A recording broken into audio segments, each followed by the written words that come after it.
Hello po sa inyong lahat mga ka-crypto. Ako po si Pinoy Crypto Trader at sa video na ito ay atin pong pag-uusapan ang tungkol sa balitang ito kay XRP, kung saan ang sabi po rito ay XRP price breaks symmetrical triangle downwards. What's next? Kaya yan, ang market price daw po ni XRP ay nagawa daw po niyang basagin ang symmetrical triangle pattern. At yung nabasag po rito ay yung kanyang ibabang bahagi, at ito po ay pabagsak yung kanyang naging direction. Kaya yan, downwards yung kanyang pagbasag dito. Kaya alamin po natin kung ano yung magiging impact nito sa presyo ni XRP. Pero bago po tayo magpatuloy, ay nais ko lamang po munang bigyang linaw ang aking disclaimer kung saan ang nilalaman po ng video na ito ay hindi po ito isang financial advice. For education and information purposes lamang po ang layunin nito. Maliban po dito ay nais ko na rin pong magbigay babala na wala pong kahit anumang group chat ang Pinoy Crypto Trader. At ayan, sabi po rito ay there is a mixed sentiment within the XRP community on the prospects of the digital currency picking up a growth course in the short to long term. Though there has been a relatively more bearish trend in the broader crypto ecosystem, XRP has fared poorly compared to its counterparts. While the combined crypto market cap has dropped by 0.42% to $1.56 trillion, XRP has recorded a steeper loss of 0.85% in 24 hours to 0.5129. Kaya yan po ang kasalukuyang kalagayan ngayon ni XRP, kung saan ay naging mahina po talaga yung kanyang performance kumpara sa ibang mga kanyang mga kasamang mga cryptocurrencies, sapagkat ayan na nga, bumagsak yung kanyang market cap ng 0.42% papunta sa halagang $1.56 trillion. Kaya nitong nakalipas na 24 oras ay bumagsak po siya ng 0.85% at naglalaro na po yung kanyang presyo ngayon sa 0.5129. To uncover the impact of the mega slump, XRP has been recording. Top community influencer Crypto Rover highlighted how extensive the coin's breakdown has been since at least the second quarter of 2021. Kaya yan, meron pong isang community influencer na si Crypto Rover ang nag-highlight dito kay XRP. Yan, nagbigay po siya ng paliwanag sa mga kaganapan na ito kay XRP. At ayan na nga, nakikita natin dito yung kanyang chart dito. Ito po ay mula sa weekly chart time frame ni XRP USD. Mula po ito sa datos ni Bitstamp. At nakikita po natin dyan na nabuo po yung upper trend ng symmetrical triangle, dulot po ng mga rejections dito. At ganun din po dito sa ilalim. Ayan, may mga rejections dito, kaya nabuo po yung lower trend or lower portion ng symmetrical triangle dito. At nakikita po natin na ayan na nga, nagkaroon ng breakout dito sa ilalim. Mas maganda sana kung pag dito sa ibabaw nagkaroon ng breakout ay bullish signal po yan.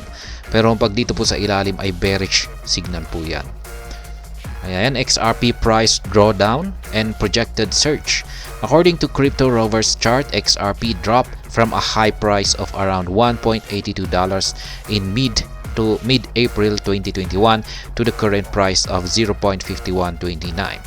XRP appears to have been trading in symmetrical triangle since that time, with the price now breaching the base of the triangle in what might mark a further plunge if left unchecked. Kaya yan na nga yung sinabi ko kanina, na yung pagbasag po nito dito sa ilalim ay mukhang magdudulot po ito ng mas matinding pagbagsak sa presyo ni XRP. Responding to the post from Crypto Rover, some community members argued that the interpretations of the chart is a subjective deduction as many meanings can be inferred from it.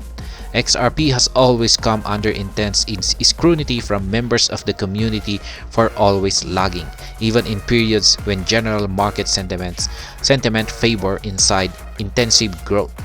Despite its poor performance, many proponents continue to back the coin.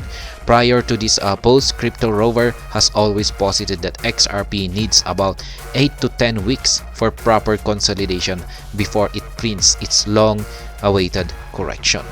Kaya yan.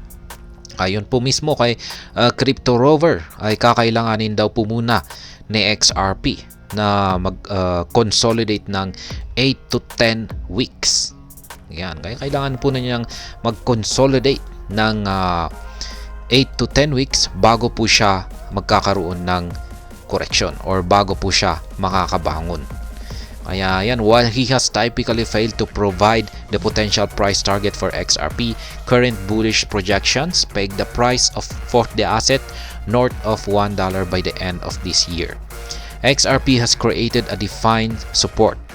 One notable trend in the negative slope created by XRP's price is the defined bottom set along the way.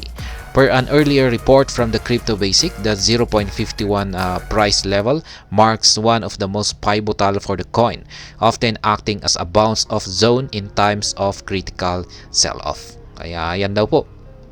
Ang presyo daw po na 0.51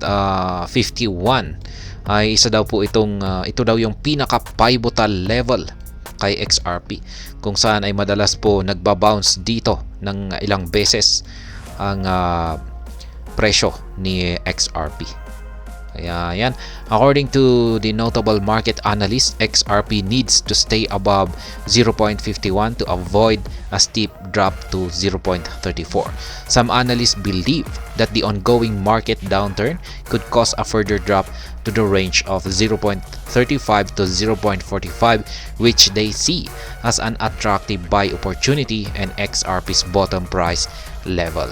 Kaya yan daw po. May mga analyst ang nagsasabi na kailangan daw po ni XRP na manatili sa ibabaw ng 0.51 na presyo.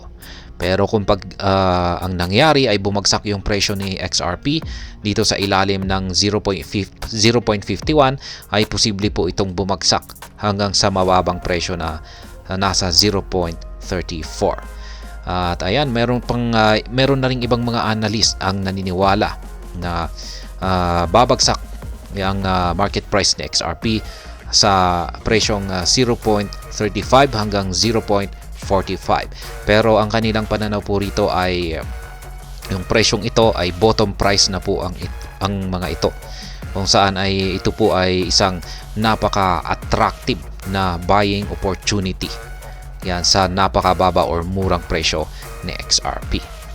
Kaya yan, while the bearish forces at play typically hint at deeper falls, chances are the evolution within its ecosystem and any potential uplift in general market sentiment will help forestall further bearish slides. Kaya yan pong muli ang analysis dito ni Crypto Rover. Yan, sa weekly chart time frame po ay makikita po natin ang nabuo na isang symmetrical triangle pattern. At dito po sa kanyang ilalim na bahagi or lower portion or lower trend ay dito po siya nagkaroon ng breakout. Nagpapakita lamang po na ng isang bearish signal na magpapatuloy po ito sa kanyang pagbagsak. Kaya ayan, dapat ay ang tingin natin dito ay magandang buying opportunity po ito. Kaya yan, para sa mga ibang mga investor ay wag po tayo magpanik. Magandang ito po ay nagbibigay sa atin ng magandang opportunity para makapag-buy sa murang presyo ni XRP. Kaya dito po talaga papasok yung strategy na dollar cost averaging. Kaya napakatindi po talaga ng strategy na yan. Kaya yan, ang sa ganitong sitwasyon na bumabagsak ang lahat ng mga cryptocurrencies, ay the best na strategy ay ang mag DCA or dollar cost averaging. At hanggang dito na lamang po tayo sa video na ito. Sana po ay inyong nagustuhan ang aking paliwanag dito. Kung inyo po itong nagustuhan ay pakiclick lamang po ang like button nito. Para naman po sa mga bago lamang dito, kayo po ay aking inaanyayahan para mag-subscribe. Pakiclick na rin po ang bell icon nito dahil ito po ang siya magsisilbing notification nito sa mga bago kong videos na aking pong ina-upload sa aking YouTube channel na ito. Marami pong salamat sa panunood, ingat po tayo lagi at God bless po sa ating lahat.